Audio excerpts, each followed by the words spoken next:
தமிழ்நாடு மின் வாரியத்தில் உள்ள காலி பணியிடங்கள் போர்க்கால அடிப்படையில் நிரப்பப்படும் என்று தமிழ்நாடு மின் வாரிய இயக்குநர் ராதாகிருஷ்ணன் தெரிவித்துள்ளார்.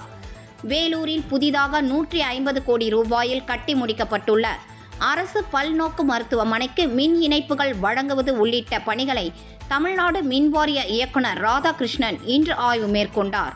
பின்னர் செய்தியாளர்களுக்கு பேட்டியளித்த அவர், விரைவில் உடன்குடியில் 1320 மெகாவாட் உற்பத்தி திறன் உள்ள அனல் மின் நிலையத்தை முதல்வர் தொடங்கி வைக்க உள்ளதாக தெரிவித்தார். காற்றாலை மற்றும் நீர்மின் உற்பத்தியில் இந்தியாவிலேயே தமிழகம் முதலிடத்தில் உள்ளதாகவும் கூறினார். புதுப்பிக்கத்தக்க ஆற்றல் மூலம் மின் உற்பத்தி செய்யும் வசதியும் தமிழகத்தில் இருப்பதாகவும், மின்சாரம் கொள்முதலை பொறுத்தவரை 1 யூனிட் மின்சாரம் 6 ரூபாய்க்கு குறைவாக வழங்கும் நிறுவனங்களிடம் இருந்தே மின்சாரம் வாங்கப்படுவதாகவும், இந்தியா முழுவதும் ஸ்மார்ட் மீட்டர் திட்டம் துவங்கப்பட உள்ளது எனவும், தமிழ்நாட்டிலும் ஸ்மார்ட் மீட்டர் 1.42 கோடி பேருக்கு வழங்க ஒப்பந்தம் கோரப்பட்டுள்ளதாகவும் அவர் தெரிவித்தார். மின்துறையில் உள்ள காலி பணியிடங்கள் குறித்து போர்க்கால அடிப்படையில் அரசின் கவனத்திற்கு கொண்டு சென்று நிரப்பப்படும் என்று அவர் குறிப்பிட்டார்.